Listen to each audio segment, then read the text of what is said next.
बरदरान मिल्लत इस्लामिया अस्सलामु अलैकुम व रहमतुल्लाहि तआला व बरकातुहू। अल्हम्दुलिल्लाह अल्हम्दुलिल्लाहिल हन्नानिल मन्नान अल्लज़ी ख़लक़ल इंसाना व अल्लमहुल बयान वस्सलातु वस्सलामु अला रसूलिही सय्यिदिल इंसी वल जान व अला आलिहि व अस्हाबिहि ज़विल खैरि वल इहसान अम्मा बअद फ़अऊज़ु बिल्लाहि मिनश शैतानिर रजीम बिस्मिल्लाहिर्रहमानिर्रहीम। या अय्युहल्लज़ीना आमनुत्तक़ुल्लाहा वलतंज़ुर नफ्सुम मा क़द्दमत लिग़द वत्तक़ुल्लाह इन्नल्लाहा ख़बीरुम बिमा तअमलून। सदक़ल्लाहुल अज़ीम। आइए कुछ अर्ज़ करने से पहले अपनी और सारी कायनात के मरकज़ अक़ीदत, आफ़ताब नबूवत, महताब रिसालत, ख़त्मुर रसूल यानी मौलाए कुल जनाब अहमद मुजतबा मोहम्मद मुस्तफ़ा सल्लल्लाहु अलैहि वसल्लम की बारगाह में दुरूद व सलाम का हदिया पेश करें। पढ़े अल्लाहुम्मा सल्लि अला सय्यदना व शफ़ीअना मौलाना मोहम्मद बारिक वसल्लम सलातु व सलामुन अलैका या रसूल अल्लाह सल्लल्लाहु तआला अलैहि वसल्लम। अल्लाह रब्बुल इज़्ज़त कुरान मुक़द्दस में इरशाद फरमाता है, या अय्युहल्लज़ीना आमनुत्तक़ुल्लाह, ए ईमान वालो अल्लाह से डरो। मुखातब भी किया गया तो ईमान वालों को कि ए ईमान वालो अल्लाह से डरो। साथ ही साथ में फरमाया गया कि हर जान देखे, यानी वल तंजुर नफ्सुम मा क़द्दमत लिग़द। वल तंजुर, हर जान देखे कि कल को उसने जो काम भेजा है वो क्या भेजा है, जो अमल किया गया है उसके बारे में गौर व खोज करना। फिर उसके बाद आयत आती है वत्तक़ुल्लाह, अल्लाह से डरो। शुरुआत में भी अल्लाह ने इरशाद फरमाया ऐ ईमान वालो अल्लाह से डरो।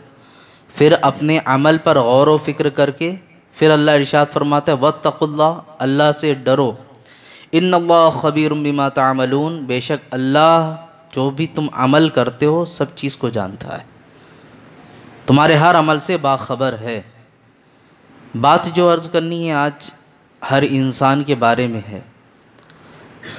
ज़िंदगी में गौर व खोज करना, गौर व फिक्र करना, इसी का नाम शरीयत में हमने एक अलग अलग तरीके से सुना होगा। मुहासबा, मुराक़बा, ये सुना है लफ्ज़ आप लोगों ने कि अपना मुहासबा किया उन्होंने, मुराक़बा किया। तो मुहासबा और मुराक़बा ये सब चीज़ें हैं क्या? हदीस मुबारका में भी इस चीज़ के करने का हुक्म दिया गया है। हासिबू क़ब्ला अन तुहासबू, कि तुम अपना हिसाब ले लो, अपना मुहासबा कर लो इससे पहले कि तुम्हारा हिसाब लिया जाए। तुम इस चीज़ का हिसाब कर डालो, सुबह से शाम तक हमारी बिजनेस में कितने फ़ायदे हो रहे हैं, कितने नुकसानात हुए हैं, हर शख्स उसका हिसाब करता है। कोई महीने में हिसाब करता है तो कोई सालों का हिसाब करता है। और ये तो बिजनेस का है, हर कोई करता है। ज़िंदगी में हिसाब किताब के मामलात है ही हर किसी के। बचपन में ही बच्चा एग्ज़ाम अभी हुए हैं, रिज़ल्ट आने के बाद हर कोई जोड़ रहा होता है हमने तो इतने सवालात के जवाबात दिए थे। वहाँ भी हिसाब लगाता है कि नंबरात इतने आने चाहिए थे, कम क्यों आए। हिसाब की घड़ियाँ वहाँ से ही शुरू हैं, इंसान कर रहा है। मियाँ ज़्यादा गर्मी पड़ जाए तो लोग टेम्परेचर का हिसाब लगाने लगते हैं कि गर्मी कितनी पहुँची है, कितने लेवल की गर्मी पहुँची है। नहीं हो रहा है। आज 2-3 दिनों से मुंबई की सरज़मीन पर जो गर्मियों का हाल है आपने नहीं देखा कि हर शख्स कहता फिर रहा है कि गर्मी बड़ी शिद्दत की है। और हिसाब भी लगा दिया, किसी से पूछो गर्मी कितनी है, सामने वाला टेम्परेचर बता रहा है कि अरे इतनी डिग्री को पहुँच गया है। तो हमने अपनी ज़िंदगी में देखा कि ये हिसाब व किताब के मामला सब जगह किए गए, लेकिन असल हिसाब किताब ये दुनियावी मामलात को लेकर नहीं। हज़रत अबू हुरैरा रज़ियल्लाहु अन्हु वो रावी हैं, कहते कि रसूलुल्लाह सल्लल्लाहु अलैहि वसल्लम ने फरमाया जिसने अपनी आखिरत के बारे में हिसाब किताब किया, गोया उसका एक वक्त का हिसाब किताब करना 60 साल इबादत करने से अफजल है। 60 साल इबादत करने से अफजल है। किस बात को लेकर? कि ज़िंदगी में क्या कर रहा है वो। मुहासबा और मुराक़बा दो अलग अलग चीज़ है।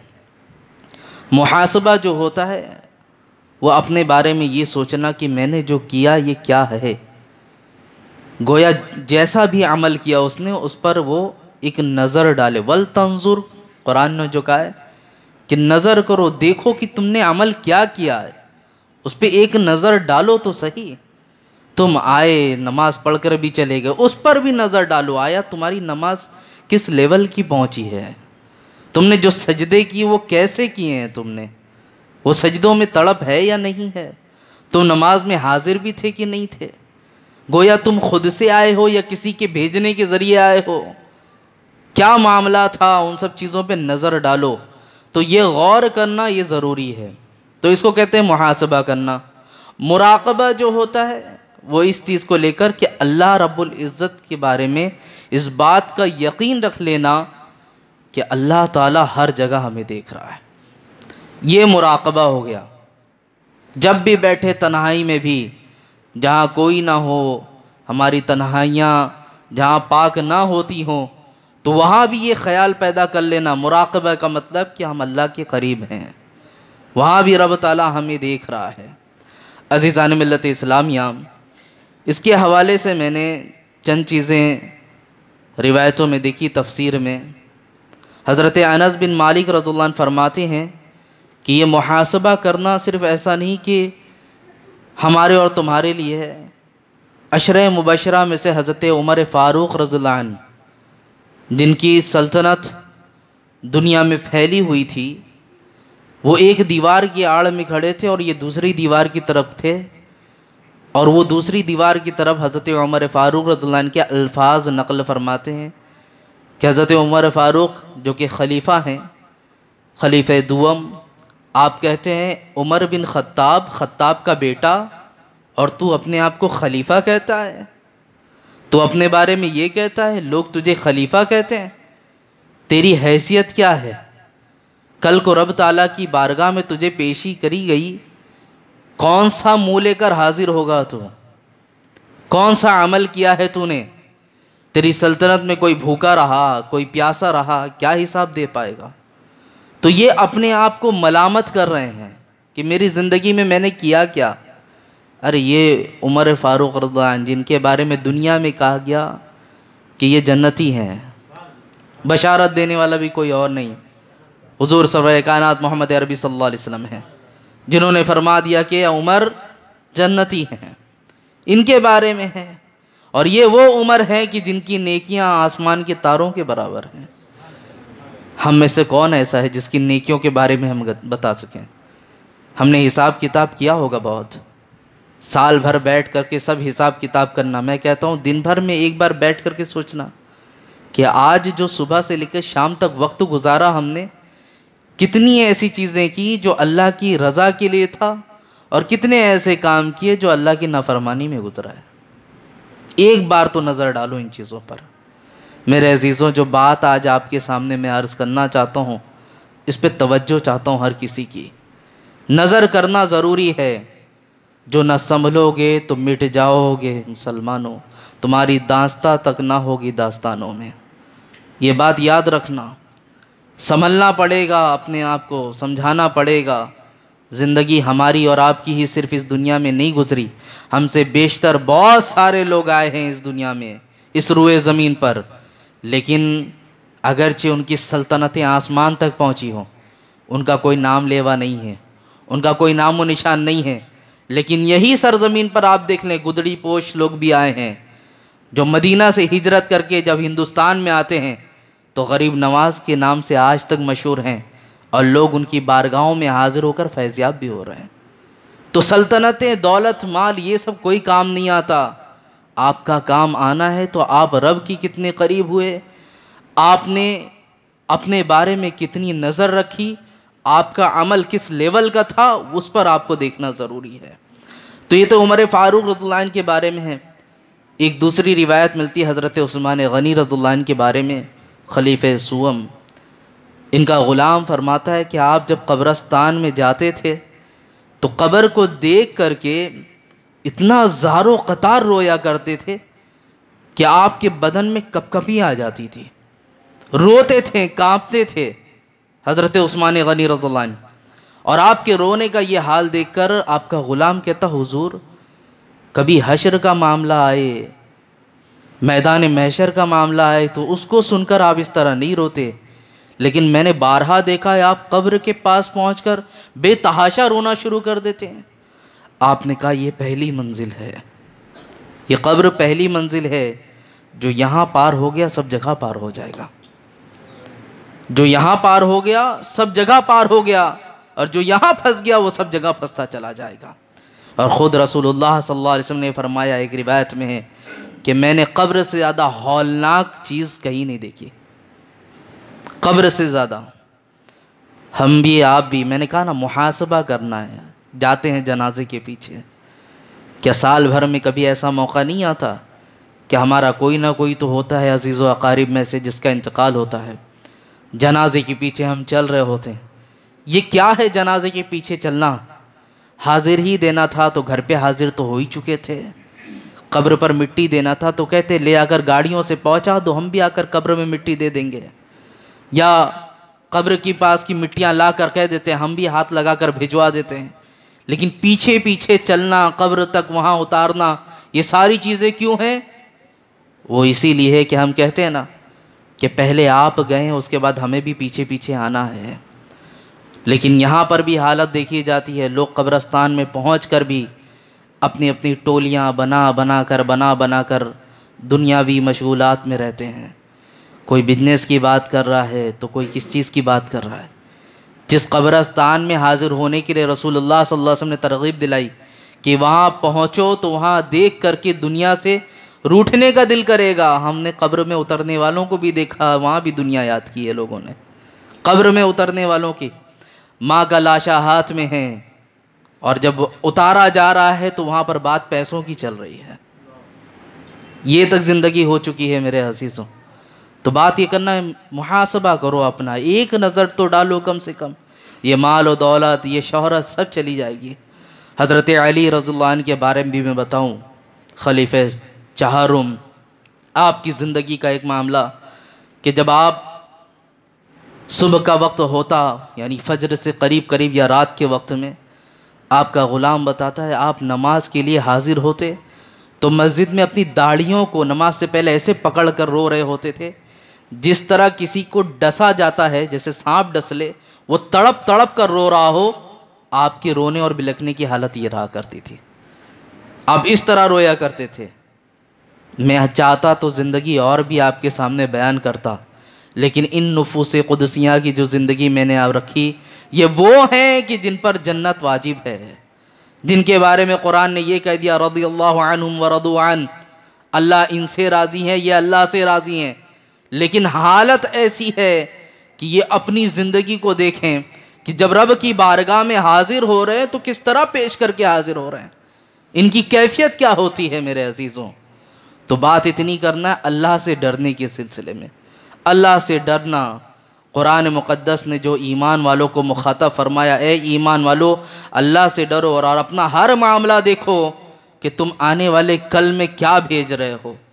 कुरान मुक़द्दस में जो फरमाया गया एक दूसरे मकाम पर, यक़ूलु या लैतनी क़द्दमतु लिहयाती फ़यौमइज़िन ला युअज़्ज़िबु अज़ाबहु अहद वला यूसिक़ु वसाक़हु अहद। तो कुछ लोग वो होंगे जब सब बसब हाजिर किए जाएंगे रब की बारगाह में, तो उनमें से कुछ लोगों का कहना ये होगा, और वो अपनी ज़िंदगियों में ये कह रहे होंगे कि मैंने अपनी ज़िंदगी में क्या आगे चीज़ भेजी है। और उनके किए पर जब अल्लाह अज़ाब देगा तो किसी के भी अज़ाब में कमी ना की जाएगी। फ़यौमइज़िन ला युअज़्ज़िबु अज़ाबहु अहद, किसी के भी अज़ाब में कमी नहीं की जाएगी। तो जिन चीज़ों के मामलात हम किए हैं उन पर नज़र करना होगा। रसूल गिरामी सल्लल्लाहु अलैहि वसल्लम हमारे दरमियान तशरीफ़ लाए, वजह यही थी कि अल्लाह का खौफ दिलाना। अम्बिया अलैहिस्सलाम की ज़िंदगी, ये वो लोग हैं कि आप उठा कर देख लो कि जिनके बारे में ये फरमा दिया गया कि मासूम अनिल ख़ताएँ, इनसे गलती सरजद हो ही नहीं सकती। लेकिन हज़रत इब्राहीम अलैहिस्सलाम जब नमाज के लिए खड़े हों, इबादत के लिए खड़े हों, तो कई कई मील तक उनके सीने की धड़कने की, घरघराहट की आवाज़ सुनाई देती थी लोगों को। हज़रत सुलेमान अलैहिस्सलाम फरमाते, हज़रत दाऊद अलैहिस्सलाम का मामला ऐसा कि जब आप बयान के लिए खड़े थे 40,000 का मजमा था। तवज्जो चाहता हूँ आप लोग की, 40,000 का मजमा था। उस वक्त खड़े हुए और खौफ व हिरास पर बयान करना शुरू किया। ऐसा बलबला अंगेज़ बयान किया और ऐसी खौफ व खशियत की बात की, 30,000 की रूह वहीं कब्ज़ हो गई। खौफ व खशियत में निकल गया, जनाजे उठ गए। हज़रत सुलेमान अलैहिस्सलाम कहते हैं, अब्बा हुजूर बयान को बंद कर दें वरना जो मौजूद है इनका भी इंतकाल हो जाएगा। क्या था ये? अल्लाह का खौफ। एक शख्स हुजूर सल्लल्लाहु अलैहि वसल्लम की बारगाह में हाजिर होता है और हाजिर होने के बाद कहता है कि क्या जो मैं अमल करता हूँ अल्लाह ताला देख रहा है? कहा यकीनन देख रहा है। इतना सुनना था सिर्फ कि अल्लाह ताला हमारा हर अमल देख रहा है। अल्लाहु अकबर। उसके बदन में ऐसी कपकपी तारी हुई, वहीं गिरा जगह पर और रूह कब्ज़ हो गई। रूह कब्ज़ हो गई उसकी कि अल्लाह ताला हमारे हर अमल पर नज़र रखे हुए है।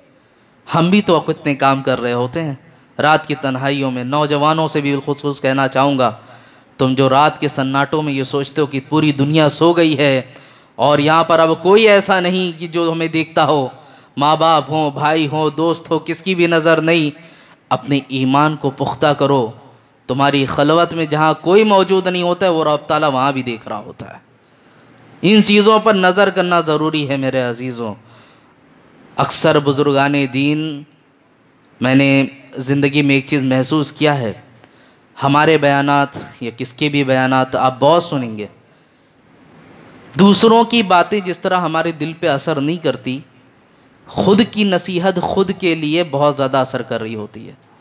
कभी अपने आप में एक एहसास जगाएं और एहसास जगाने के बाद खुद से खुद को नसीहत करें कि मैंने जो अमल किया गोया ये सही है या नहीं।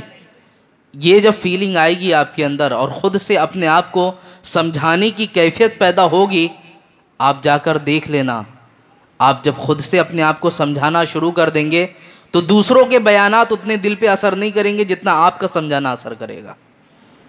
अक्सर व बेशतर आप देख लें, मैंने इससे पहले भी बताया था, हज़रत फ़ुज़ैल बिन अयाज़ बहुत बड़े डाकू थे, डकैत थे। डाका जनी का मामला था। लोग डरते थे, रास्ते बदल देते थे उनके नामों से। हस्बे मामूल प्लानिंग की कि आज इस घर में डाका जनी करना है और गए डाका जनी के लिए। जब छत पर चढ़ते हैं तो सहन से कुरान की तिलावत सुनाई दी। कुरान की तिलावत क्या हो रही थी? अलम यानी लिल्लज़ीना आमनू अन तख़शा क़ुलूबुहुम लिज़िक्रिल्लाह। क्या ईमान वालों का वो वक्त ना आया कि अल्लाह का नाम सुनते ही वो डर जाएं? ये सुनना ही था, कांप उठे, ज़मीन पर नीचे आ गए और कहा हाँ ईमान वालों का वक्त आ गया है, मैं डर चुका हूँ। निकल गए अब अल्लाह की राह में। पूरी बस्ती को छोड़ा, इलाके को छोड़ा, सब चीज़ों को तर्क करके एक गार के अंदर दुबक कर बैठ गए और रो रहे हैं, फूट फूट कर रोते जा रहे हैं। अल्लाहु अकबर। अचानक में एक काफिले का गुजरना था, रात का सन्नाटा तारी था। काफिले वाले आपस में चीमी गोइयाँ क्या कर रहे हैं? कह रहे इस जगह से मत जाओ, यहाँ फ़ुज़ैल बिन अयाज़ एक बड़ा डाकू रहता है, कहीं ऐसा ना हो हमारे माल को वो लूट ले जाए। इतना सुनना था, दिल में और खौफ व खशियत पैदा हो गई और डरना शुरू कर दिया। जब ये खौफ व खशियत पैदा हुई तो ज़बान से एक अल्फाज निकले कि मैं ऐसा निकम्मा शख्स बन गया कि जिसके खौफ से रसूलुल्लाह की उम्मत रास्ता बदल कर जा रही है, जिसके शर की बिना पर दूसरे लोग अपने रास्ते को तब्दील कर दे रहे हैं। फिर हालत ऐसी, अपने आप को ऐसा इल्म में महव कर दिया। अल्लाह ने उनकी तौबा को कबूल भी फरमाया और फिर वो ज़माने में एक बड़े मुहद्दिस भी बने हैं, ज़माने में एक बड़े मुहद्दिस बने। तो उनको कोई समझाने के लिए नहीं आया था। मैंने जो बात आपके सामने अर्ज़ की कि उनको कोई बहुत बड़ा मौलवी मौलाना स्टेज लगा कर प्रोग्राम करने के लिए, समझाने के लिए नहीं आया था। डाका जनी का मामला था, गए थे हस्बे दस्तूर, कुरान की एक आयत सुनी, दिलों पे लग गई, तौबा का अहद पैमान ले लिया और उस पर अज़्म मुसम्मम करके निकल गए। अल्लाह ने ज़िंदगी संवार दी उनकी।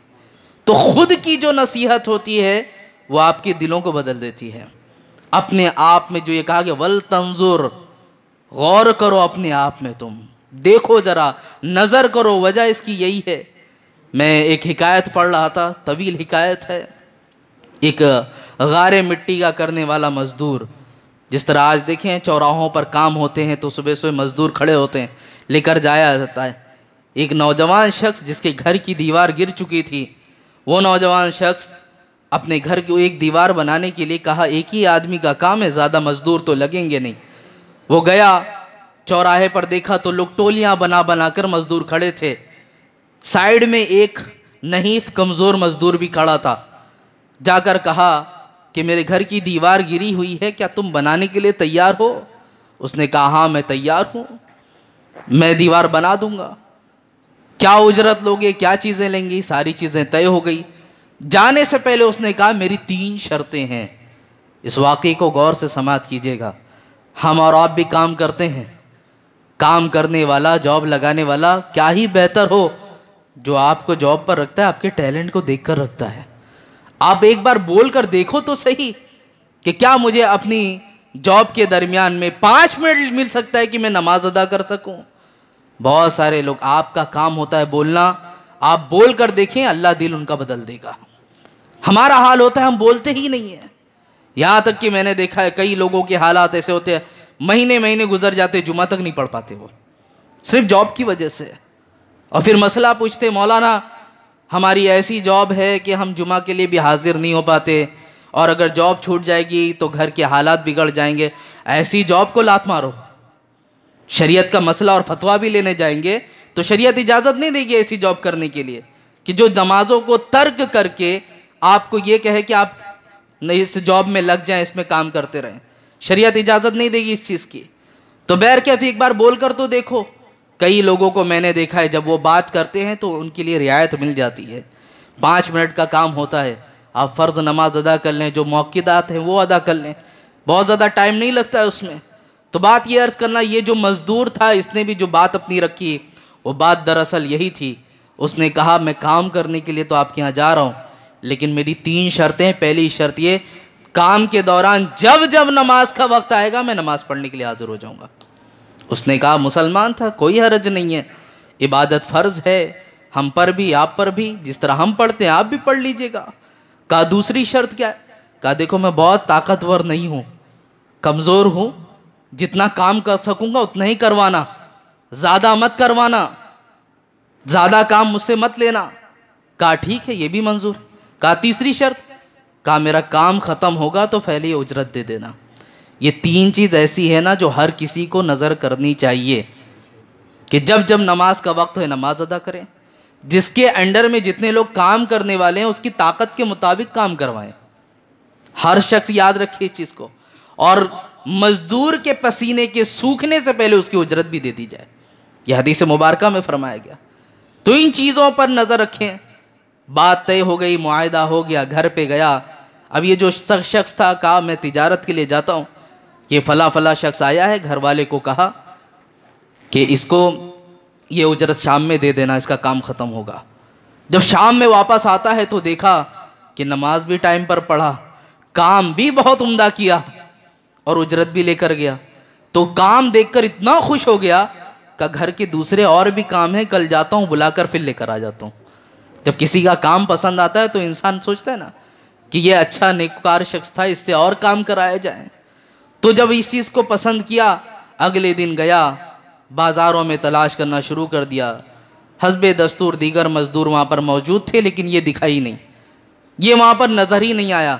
जाकर लोगों से पूछना शुरू किया कि कल मैं आया था, वहाँ फ़ला शख्स खड़ा था, आज नज़र नहीं आता, कहाँ है वो? कहा, वो फ़ला शख्स हफ्ते में 1 ही दिन काम करता है, इतना ही कमाता है कि जितने कमाकर वो उसके पेट का गुजारा हो जाए। ये जो बोलना होता है ना कि कमाएंगे नहीं तो खाएंगे कहाँ से, इस पेट के लिए तो 4 रोटी काफ़ी है, 2 सुबह में 2 शाम में। ये बोलने की बात है कि कमाएंगे नहीं तो खाएंगे कहाँ से। और वो रब ताला तो ऐसा रहमान है जो रात किसी को भी भूखा नहीं सुलाता, ये याद रखें हमेशा। तो ये बोलना कि मतलब कमाएंगे नहीं तो खाएंगे कहाँ से, ये हीले बहाने हैं इबादत ना करने के। बहर कैफ कहा, फ़िलहाल वो शख्स मिलेगा कहाँ? कहा, जा देखो वो मैदान है, उसी जानिब वो होगा। जाकर देखा तो एक मैदान में दरख्त के पास लेटा हुआ था, नंगी पीठ। पास में गया तो उसके बदन पर जब हाथ लगाया, उठाने की कोशिश की, बदन बुखार से पूरा तप रहा था, लर्जा तरसा वो लेटा हुआ। तो काम की बात बाद में कहा, तुम्हारी तो तबीयत बहुत ज़्यादा अलील है, अगर तुम इजाज़त दो तो तुम्हें मैं अपने घर लेकर चलूँ। उसने बहुत माजरत चाहिए, लेकिन ये भी ज़िद पर थे, सद असरार किया कि नहीं चलो मेरे साथ, चलो मेरे साथ। बहुत ज़िद करने लगे। कहा तुम इतना ज़िद करते हो तो यहाँ पर भी एक बात कहना चाहूँगा, मैं तुम्हारे साथ चलता तो हूँ, लेकिन मुझे तुम्हारे घर का खाना और पानी, तुम्हारे एहसानात नहीं चाहिए। मैंने जितने कमाए उस पर मेरा गुजारा हो जाएगा। कहा सही है, चलो तो सही। घर लेकर आया, चंद दिन साथ में था। एक दिन इसकी सांस उखड़ना शुरू हो गई, हालतें ऐसी बिगड़ गई कि बिस्तर मर्ग पर ये हो गया, मौत के करीब हो गया। अब इसने कहा कि तुम मेरे मोहसिन लगते हो, मेरे बहुत फ़िक्रमंद रखते हो, खैर ख्वाह लगते हो, मेरी कुछ बातें हैं, अगर कहो तो इजाज़त हो मैं आपके सामने बोल दूं, उसको शेयर करूं। कहा इस पर अमल करेंगे आप? कहा हाँ मैं बिल्कुल करूंगा। कहा मेरे पास ये कुरान है, अंगूठी है, इसको भी ले लो, और मैं कुछ जुमले कहता हूँ, इसको नकल करता हूँ, एक फला शख्स के पास जाना, उसको भी बोल देना। कहा क्या क्या चीज़ें हैं? कहा ये कुरान और अंगूठी उसे दे देना, और उसे ये कहना कि ज़िंदगी बड़ी ही मुख्तसर है, अपना हिसाब किताब ले ले, जितने मामलात को फैलाए हुए इसे समेट ले, अचानक मौत आएगी और लेकर चली जाएगी, सारा का सारा सामान धरा का धरा रह जाएगा, कोई चीज़ साथ जाने वाली नहीं है। इतना कहना था। कहा तीसरी चीज़ क्या है? कहा जब मेरा इंतकाल हो जाए तो मैं अपनी रब की बारगाह से भागा हुआ बंदा हूँ, मैं एक निकम्मा शख्स हूँ, मेरे गले में रस्सी डालना और मुझे खींचते हुए पूरे बाज़ारों में ले जाना और ये ऐलान कर देना ये अल्लाह का भागा हुआ गुलाम है, ये अल्लाह का भागा हुआ बंदा है, ये ऐलान करते रहना। अल्लाह अकबर, ये बात कहना ही था। अब हिचकियाँ आई और रूह कफ़स उनसुरी से परवास कर गई, इंतकाल हो गया। आनन फानन ये सारी चीज़ें देखकर ये जो नौजवान शख्स था, इसकी आंखें फटी की फटी रह गई और आंखें अश्कबार हो गई। खैर सबसे पहला काम ये था कि इसके तदफीन का काम किया जाए, लेकिन तदफीन से पहले उस वसीयत पर भी अमल करना था। एक बड़ी रस्सी लेकर आया, गले में रस्सी को डालता है, रस्सी को डालने के बाद जैसे ही खींचना चाहा, हाथफे गैबी से आवाज़ आती है, खबरदार अल्लाह के वली के साथ कोई ऐसा सुलूक करता है, अल्लाह के वली के साथ कोई ऐसा सुलूक करता है। वो कांप गया, रस्सी को छोड़ दिया। क्या है, मुझसे क्या गलती होने वाली थी, मैं कौन सी गलती करने जा रहा था। फ़ौरन वो तौबा करने लगा, गया, तदफीन किया, सारी चीज़। मामला समझ में नहीं आ रहा है, ये तो अपने आप को गुनहगार कह रहा है, रब की बारगाह से सदा नेक होने की आ रही है। खैर चंद दिन गुजरने थे, फिर इसे याद आया इसकी वसीयत थी, फला शख्स के पास जाना था, खलीफा हारून रशीद के पास ये वसीयत पहुंचानी थी। दरबार में जब हाजिर होते हैं तो दरबान को कहा मुझे अंदर जाने दो, मुलाकात करनी है। दरबान ने अंदर जाने की इजाज़त नहीं दी। कहा ये देखो ये मुसल्ला है, ये अंगूठी है, ये दिखा देना। जब वो मुसल्ला और अंगूठी भेजी गई तो फ़ौरन अंदर से आवाज़ आती है, जो बाहर मिलने वाला शख्स है उसे अंदर आने दो।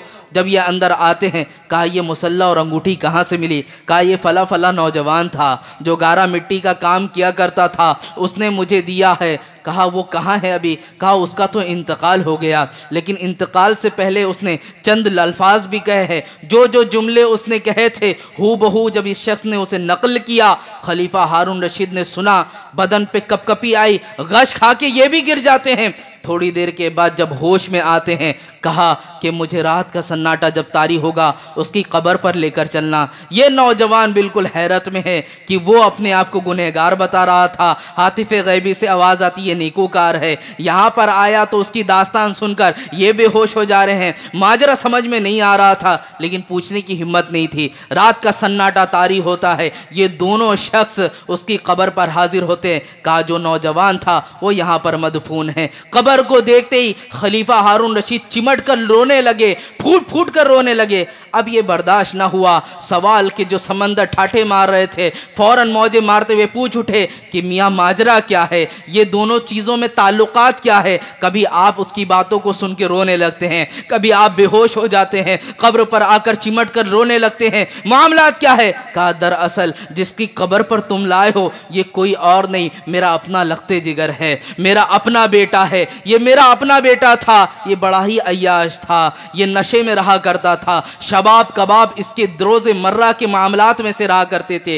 एक दिन ये हस्बे दस्तूर अय्याशी करके घर की तरफ लौट रहा था कि अचानक एक बच्चा कुरान की आयत तिलावत कर रहा था। वो आयत क्या थी? अलम यानिल्लज़ीना आमनू अन तख़शा क़ुलूबुहुम लिज़िक्रिल्लाह। क्या ईमान वालों का वो वक्त ना आया कि अल्लाह का नाम सुनते ही, अल्लाह का जिक्र सुनते ही उनके दिल खौफ में मुब्तला हो जाएं? इस आयत को सुनना था। उसने एक चीख लगाई, हाँ ईमान वालों का वक्त आ गया, हाँ ईमान वालों का वक्त आ गया। हमने इतना ही सुना, उसके बाद वो जो घर से निकल गया था तो आज उसकी खबर इस तरह मिली है, उसकी हालत इस तरह मिली है। अज़ीज़ान मिल्लत इस्लामिया, मुझे आप बताएं कौन सा अमल किया था, क्या किया था, किसने नसीहत की थी? कोई बहुत बड़े प्रोग्रामात किए गए थे? मैंने जो बात आपके सामने अर्ज़ की वही कि हमारे अल्फाज आपको हो सकते हैं आपकी ज़िंदगी में तब्दीली ना लाएं, लेकिन वल तंजुर, अपने आप पर गौर करोगे, अपना मुहासबा करोगे, एक नज़र डालोगे तो यकीन जाने आपकी अपनी नज़र आपकी ज़िंदगी बदलने के लिए काफ़ी हो जाएगी। आपकी अपनी नज़र, एक बार अपनी तरफ नज़र करके देखो। सहाबा कराम, अंबिया अलैहिमुस्सलाम या औलिया कराम, इनकी ज़िंदगी का ये मामूल था। इन्होंने नज़र की है, ज़िंदगी तब्दील हो गई है। अपने आप में नसीहत करना शुरू कर दो। आप जो काम करते हैं, आपकी ताकत व क़ुव्वत से लेकर, मैंने बहुत सारे लोगों को अपनी ज़िंदगी इस तरह तब्दील करते हुए देखा है। वो अपने वाक़यात बयान करते हैं कि जब वो ख़ुद से कह रहे होते कि मैं हकीर फ़कीर शख्स, किस बात का घमंड होता है हमें, जब वो इस चीज़ का एहसास ले लेते हैं तो सारा घमंड भी वहीं पर टूट जाता है। ये इंसान की फितरत में भी है कि दूसरों के समझाने से उतना उसे फ़र्क नहीं पड़ता जितना वो ख़ुद की अपनी जहन साजी कर रहा होता है। आज ज़रूरत इस बात की है कि हम अपनी जहन साजी करें। जिस तरह जहनों को सवार कर माह रमज़ान में इबादत के लिए आप तैयार हो गए थे, अपने आमाल कर रहे थे, खुदा फिर से लौटाओ मस्जिदों की तरफ। आज मस्जिदें वीरान हो गई हैं, आज मस्जिदों में सन्नाटे आ गए हैं, आज सफ़े खाली हो चुकी हैं। ये मस्जिदें चीख चीख कर पुकार कर उन नमाजियों को पुकार रही हैं कि है रमज़ान में आने वाले नमाजी कहाँ चले गए, तुम कहाँ हो?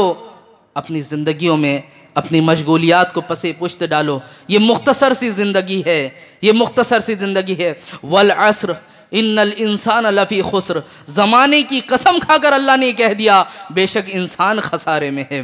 जिस ज़माने के पीछे तुम भाग रहे हो उस ज़माने की कसम खाकर अल्लाह फरमा रहा है बेशक इंसान खसारे में है। किस चीज़ की परवाह में तुम लगे हुए हो? मेरे अजीज़ों, लौट आओ। वो रब तो रहमान है, एक बार तुम लौट करके आओगे अल्लाह रब्बुल इज़्ज़त तुम्हारी बख्शिश की भी फरमा देगा, तुम्हारे दर्जात को भी बुलंद फरमा देगा। या अय्युहल इंसानु मा गर्रका बिरब्बिकल करीम, ए इंसान तुझे तेरे रब्बे करीम से किस चीज़ ने रोक रखा है? आज भी वक्त है, लौटा अपने रब की बारगाह में, सिद्क़ दिल से तौबा कर ले और इस चीज़ की तौफीक मार और ये इबादत की तौफीक मांगते रहना चाहिए। एक सहाबी थे, रसूलुल्लाह सल्लल्लाहु अलैहि वसल्लम ने उनको दुआ के तौर पर यह इरशाद फरमाया कि जब जब तुम अल्लाह की बारगाह में हाथ उठाओ तो ये दुआ क्या करो, अल्लाहुम्मा आइनी ज़िक्रिका व शुक्रिका व हुस्न इबादतिक, ए अल्लाह तू अपने ज़िक्र का, अपने शुक्र का और इबादत, अच्छी इबादतों के करने का तू हमें तौफीक अता फरमा। बगैर तौफीक